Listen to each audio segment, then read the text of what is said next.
Bismillahirrahmanirrahim. Elhamdülillahi Rabbil alemin.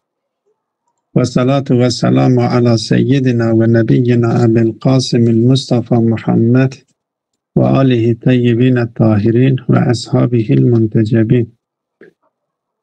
Bizim konumuz bu fasıldaki 9. fasıldaki konumuz Allah'ın fiilleriyle ilgiliydi.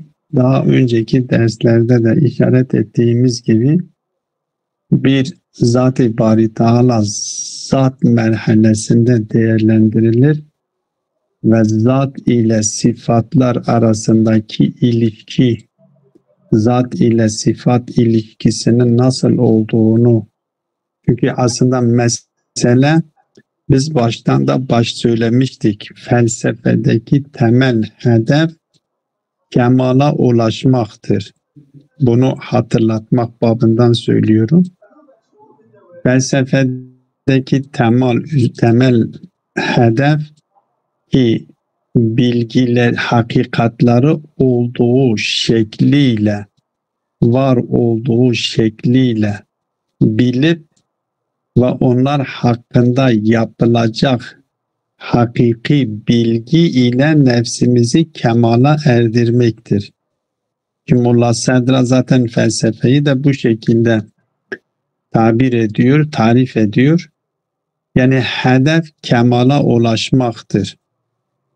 Bu kemalin ne olduğu noktasında felsefeye Molla Sadra'nın getirmiş olduğu tarif üzerinden baktığımız zaman kemal demek yani bilgi demektir. Bilgi de bazen insan bir şeyi bilgi olarak biliyor, oysa bilgi değildir. Bilgi olmayanına bilgi kılıfını uyduruyor. Dolayısıyla o bilgi kılıfı uydurulmuş olan şeylerle insan kemala erişmez. İnsanı kemala eriştirecek tek bilgi hakiki bilgidir. Gerçek bilgidir. Bilgi kılıfı verilmiş olan değildir. Dolayısıyla felsefedeki temel hedef varlıkları olduğu şekliyle bilmektir. Hatta biz bunu Ramazan ayı da olduğu için bunu hatırlatmakta fayda vardır. Dinde önemli bir konu söz konusudur ki takarrub diyoruz. Kurbeten ilallah, Allah'a yakınlaşma meselesi. Allah'a yakınlaşma meselesi ki daha yanılmasam daha önceki derslerde de zımnen işaret edilmişti. Zat-ı Bari Teala'ya yakınlaşmak ne zamansaldır ne mekansaldır. Belki nitelikseldir. Yani eğer biz Zat-ı Bari Teala'ya yakınlaşmak istiyorsak ki dinin hedefi de budur. Felsefenin hedefi de aslında o gerçek anlamdaki felsefenin o bahsettiğimiz aklın bize kazandırmış olduğu felsefenin Allah'ı temsil eden her insanın özel Resulü olan aklın da bize kazandırmış olduğu felsefenin hedefi de budur. Din ile bu anlamdaki felsefe arasında hiçbir fark söz konusu değildir. Eğer biz aklı söylediğim anlamda Allah'ı temsil eden her insanın özel Resulü olarak kabul edersek ki öyledir. Çünkü Allah-u Teala akıl üzerinden insanlara hüccet tamamlıyor.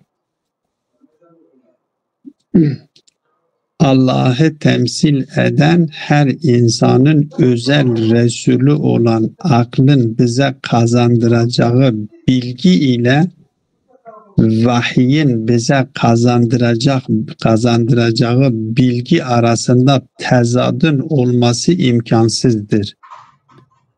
Vahiy ile Zat-ı Bari Teala bizim nereye varmamızı istiyor ise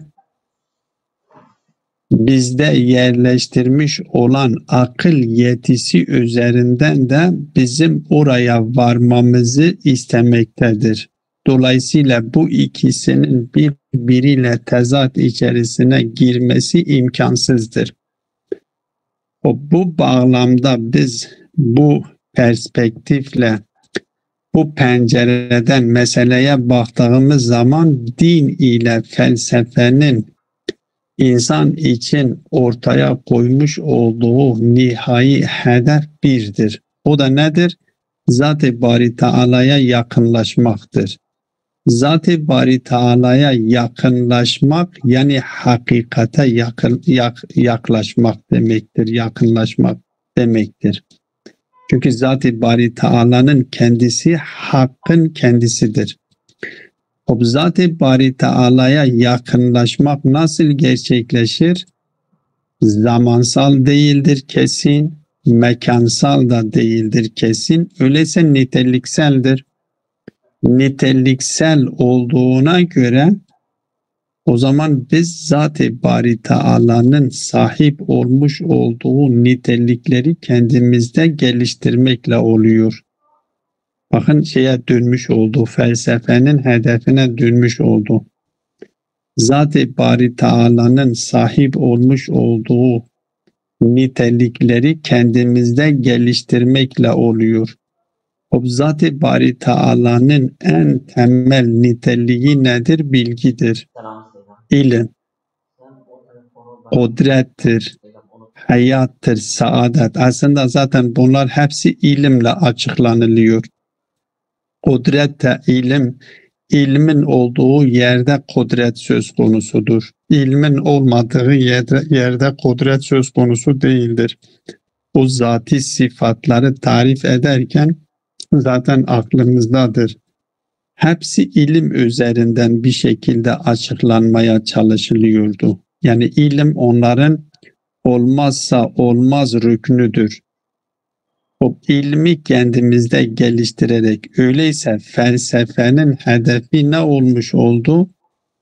Varlık aleminin varlıkları olduğu şekliyle bilip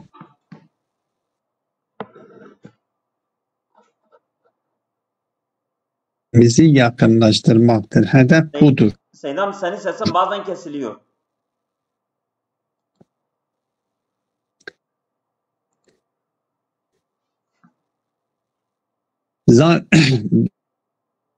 Zaten ilim buradaki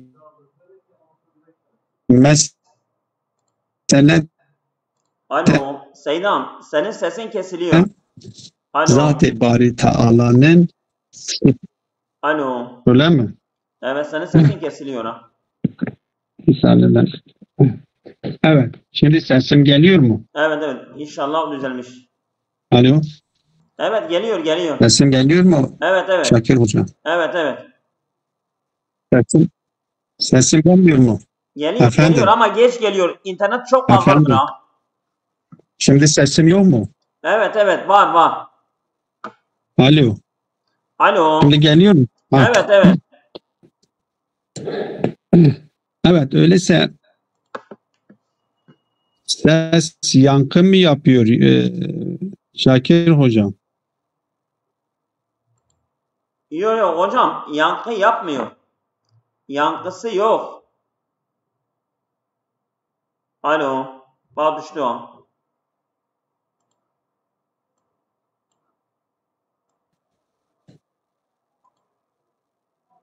Yani hedef felsefedeki hedefle vahideki hedef birdir. Bunu vurgulamak istedim.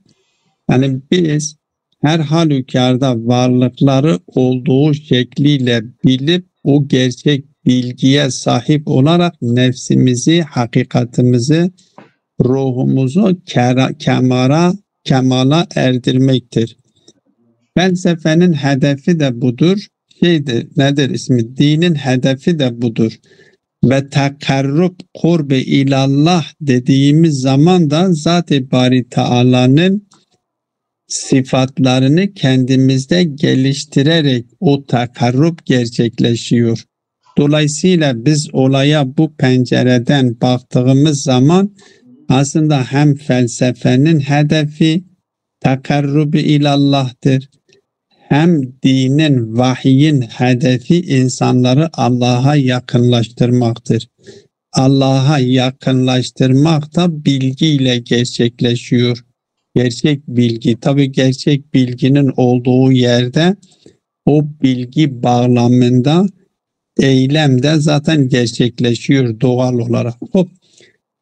Zat-ı Bari Teala bağlamındaki açıklamayı yaptıktan sonra Zat-ı Bari Teala'nın fiillerini de Zat-ı Bari Teala'nın gerçekleştirdiği şekliyle öğrenmemiz gerekiyor.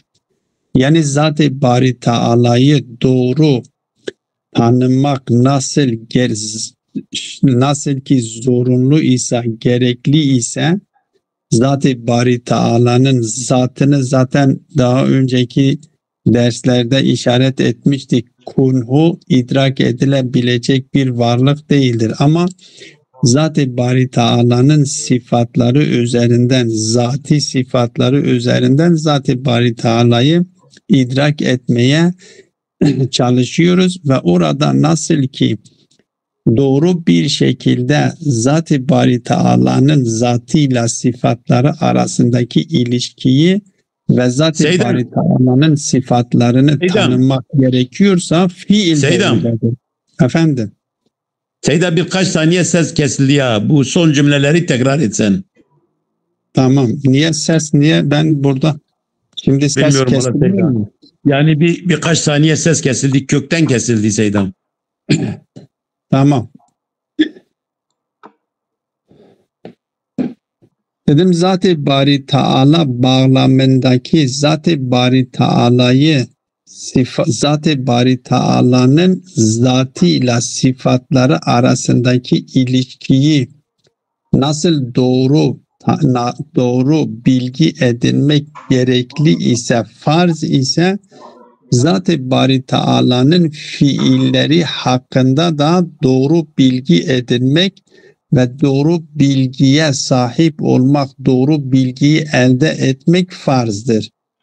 Çünkü biz doğru bilgi elde etmek ile kendi hakikatimizi kemala erdirebiliyoruz. Eğer doğru bilgi elde edilmese zatımızı kemala erdirmemiz de imkansızdır. Kemal da dediğim gibi biz Zat-ı Bari Teala'nın sahip olmuş olduğu nitelikleri kendimizde geliştirerek, eğer Zat-ı Bari Teala'da ilim varsa ilmimizi geliştirerek, kudret varsa kudretimizi geliştirerek, hayat varsa hayatımızı geliştirerek, adalet varsa adaletimizi geliştirerek Zat-ı Bari Teala'ya yakınlaştırabiliyoruz. Bu yakınlığı elde etmenin temel şartı doğru bilgidir. Yani aslında vurgulanmak istenilen nokta burasıdır. Bizim gerçekten o kemalı yakalayabilmemiz için doğru bilgiye muhtacız. Doğru bilgi doğrultusunda ancak kendimizi Zat-ı Bari Teala'ya yakınlaştırabiliriz. Bu Zat-ı Bari Teala'nın zatı bağlamındaki sıfatlarını öğrendikten sonra Allame geldi. Burada Zat-ı Bari Teala'nın fiillerini de 3 merhalede değerlendirdi. 3 merhaleyi açıkladı. Şimdi o 3 merhaleden alacağı her ne kadar o 3 merhaleyi anlatırken o merhaleler içerisinde şimdi sonuç olarak kendisi alacağı sonuçları o zımnen işaret etmiş ise de ama Allame burada bu konunun önemli olduğu için konuyu açıklarken zımnında değindiği konuları bir şekilde sonuç itibariyle alıp tekrar onları tekrarlıyor. Onun için diyor ve yetebeyyenu bima zukir. enne tertibel mezkure tertibun fil illiyeti. Yani normalde dünkü derste açıkladığımız o 3 tane merhaleyi, 3 alem açıklarken bunlara değinmişti. Ama özellikle konuyu açıkladıktan sonra tekrar sonuç olarak bunlara değinilmesi, bunlara vurgu yapması bunların önemli olduğu içindir. Bir ve yetebeyyenu bima zukire enne tertibel mezkure tertibun fil illiyeti. Eğer biz 3 tane alemi sıralamış isek, bir alemi okul, alemi misal ve alemi madde şeklinde 3 alem şeklinde Allah'ın fiilini 3 alem şeklinde eğer sıraladık ise bu 3 alemin arasındaki sıralama tertip illi bir tertiptir. Yani birisi birinci alem ikinciye, ikinci alem üçüncü aleme illet niteliğindedir. İnne alemel akli illetun mufidetun li alemil misal. Akıl alemi illettir. Alemi misal ondan meydana gelmiştir. Ve alemul misal illetun mufidetun li alemil madde. Alemi misal da illettir. Alemi madde ondan meydana gelmiştir. Bu birinci. Yani bu tertip illiyet niteliğinde bir tertip olduğunu söylüyor. Bu birinci sonuç alıyor. Ve yetebeyyenu eyden bi ma'uneti ma taqaddeme min ennel illete müştemiletun ala kemalil ma'lul min nahvi a'la ve eşref. Bu sefer bu noktada bu ikinci sonuçtan aldığı neticede vurgulamak istediği nokta illet ile ma'lul arasındaki ilişkinin nasıllığıdır. O ilişkinin niteliğini ortaya atıyor. Nasıl ki ma'lul doğal olarak illetteki olanlarının aynısıdır. Çünkü illet kendisinde olmayanını başkasına veremiyor ki o kural, akli bir kural vardı. Fakidu şey la yu'tihi. İlletin ma'lulu illetin kendisinde söz konusudur. Ancak şöyle bir farkla söz konusudur. Ma'lulda her ne varsa, ma'luldaki kemallardan ne varsa o kemallar illetin kendisinde daha a'la bir şekilde, daha eşref bir şekilde mevcut olduğunu bildiriyor. Bu ikinci net sonuçtur. Ve ennel avalime selasete mutabikatun mutavafikatun. Yani aslında en önemli nokta da burasıdır. Alimler arasındaki mutabakat söz konusudur. Bir de mutavafıktır. Mutabakat ve mutavafık meselesinden bu ma'lul olarak kabul ettiğimiz alemde her ne varsa bunların hepsi illet aleminde kesin mevcuttur. Yani madde aleminde her ne varsa misal aleminde söz konusudur ve misal aleminde her ne varsa okul aleminde söz konusudur ve okul aleminde her ne varsa rububiyet aleminde de söz konusudur. Bunlar birbirleriyle mutabakat içerisindedir. Fefi alemil misali nizamun misaliyun yudahi nizamel madiyye. Yani eğer biz bu alemde bir nizam görüyor isek muhakkak alemi misalda da ona benzer bir misal söz konusudur. Ancak oradaki nizam ve huve eşrefun minhu, bu alemdeki nizamdan daha şerefli, daha düzenlidir. Ve fi alemil akli ma yutabikuhu. Aynen okul aleminde de aynı şekilde ona mutabık bir nizam söz konusudur. Ancak akıl alemindeki olan nizam daha ekmeldir. Lakinnehu mevcudun bin nahvin absat ve ecmel.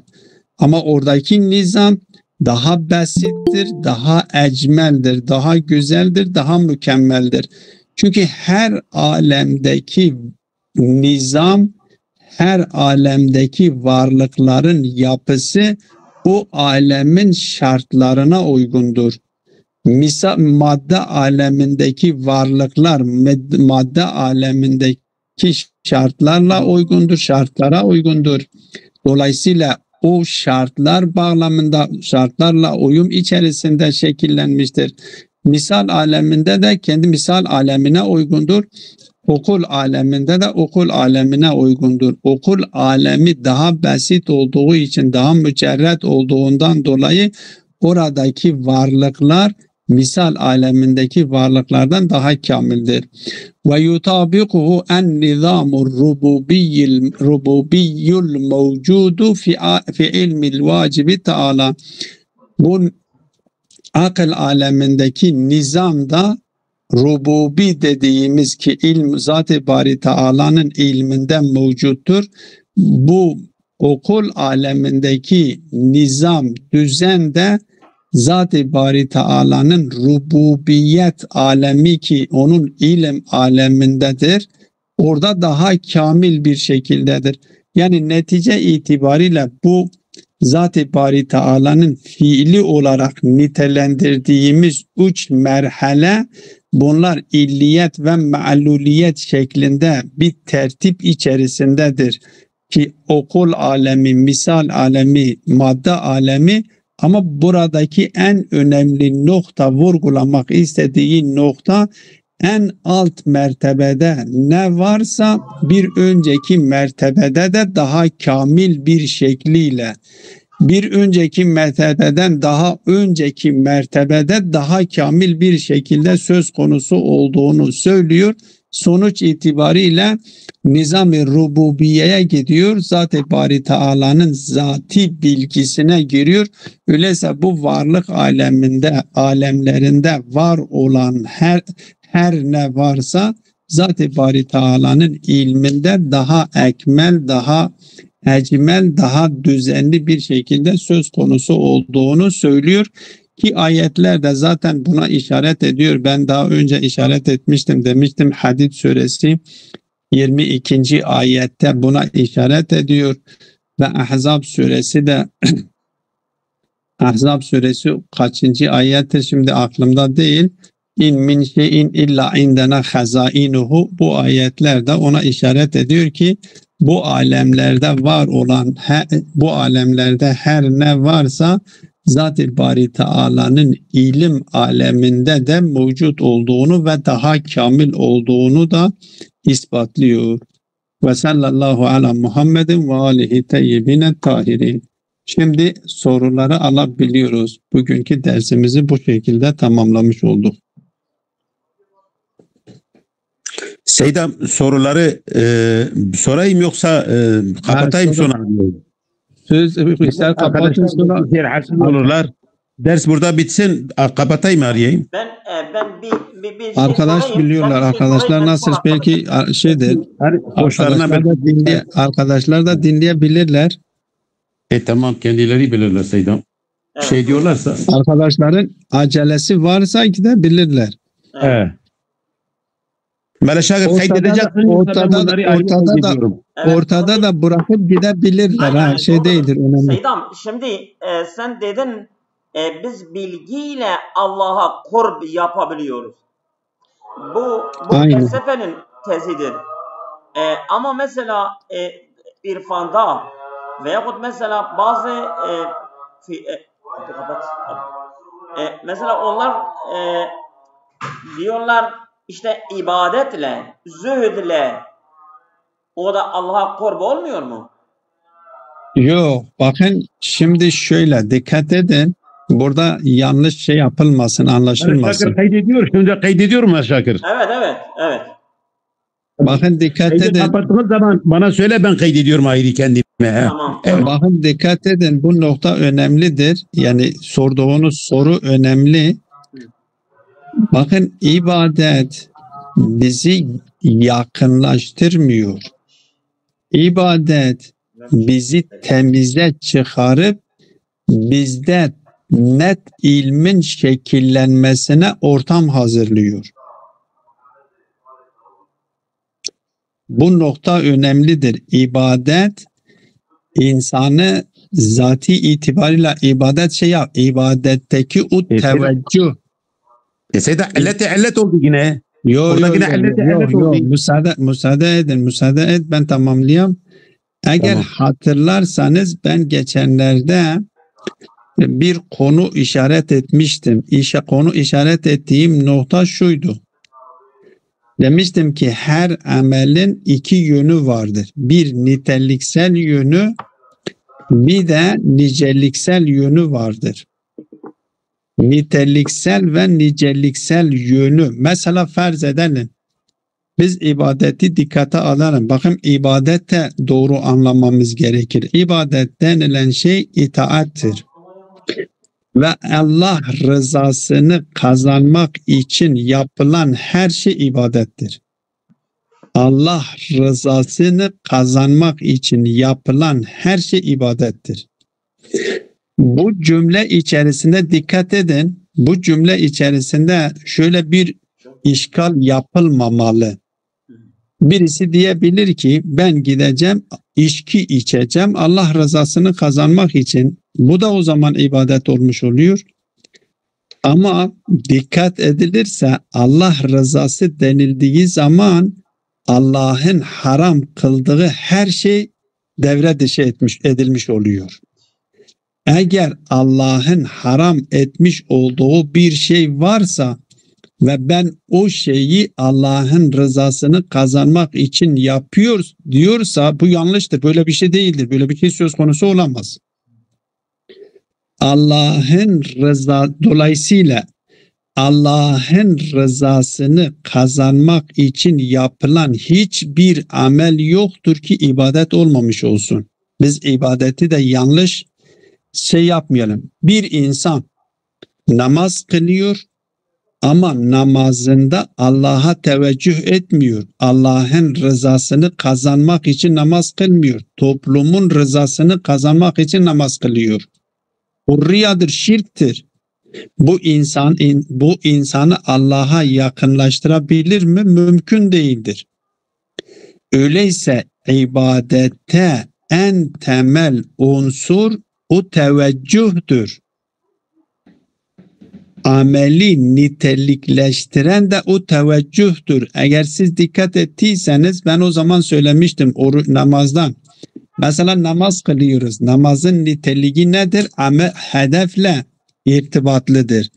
Eğer benim kıldığım namazdan beklenilen hedefi gerçekleştirmiyorsa o namaz nitelikli değildir. O beni yakınlaştırmıyor ki.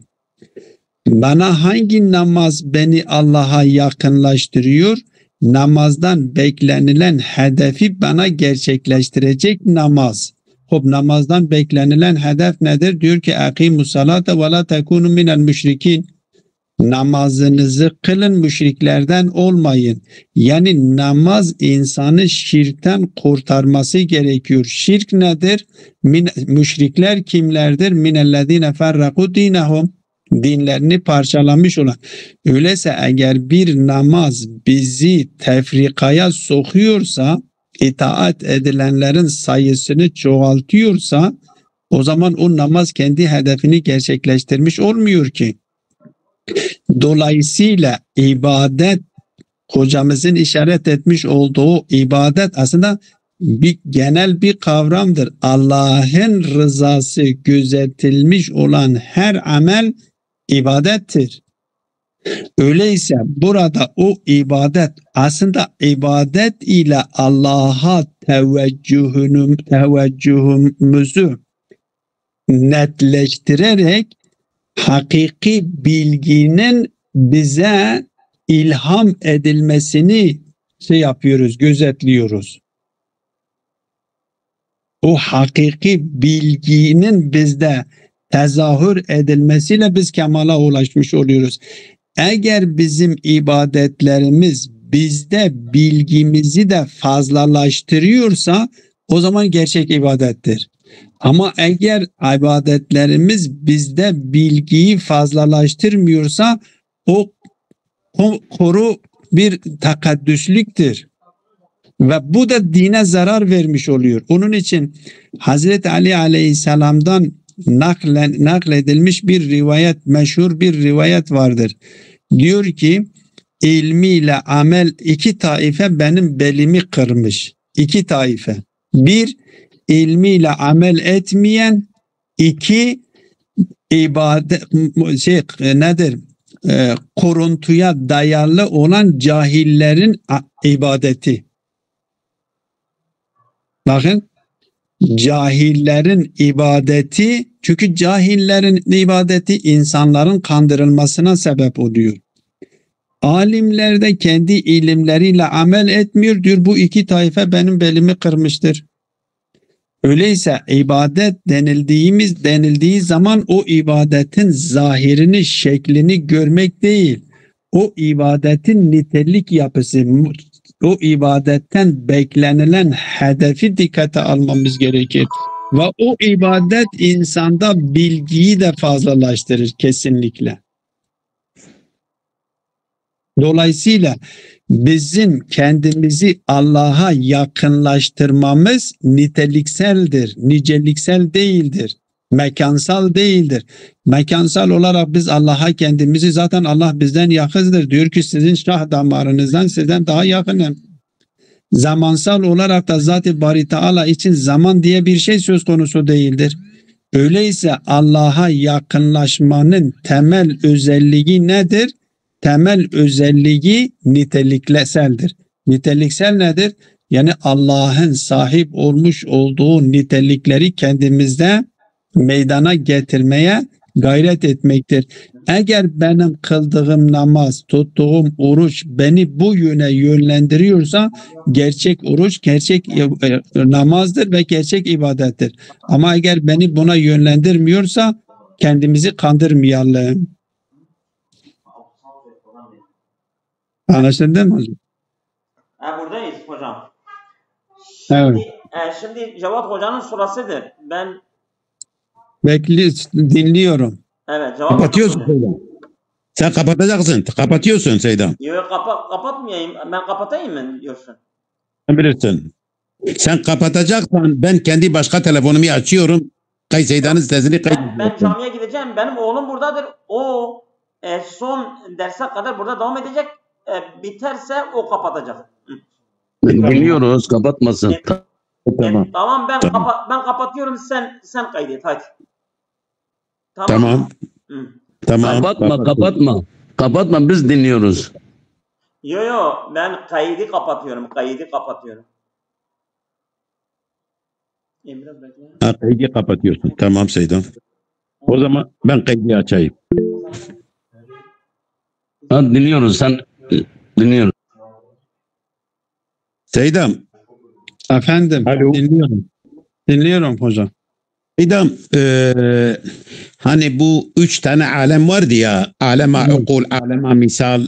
Seydam, sanki bana şöyle geliyor, yani güçlü, yani bu en sondaki, yani şimdi somutlaşıyor, aleme maddede somutlaşıyor.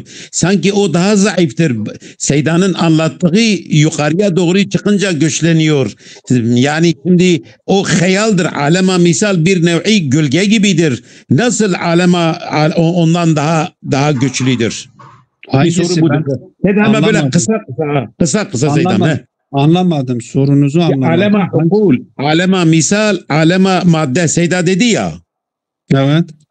Evet. Şimdi Seyda şöyle diyelim, ben şey yapayım ki oradan bakın sorunuz kalıyor mu kalmıyor mu, ona göre şey yapalım hocam.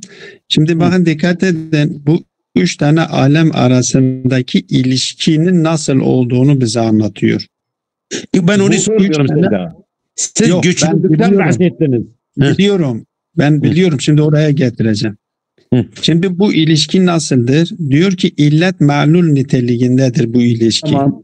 Onu da anladık. İllet ma'lul. Tamam, illet ma'lul.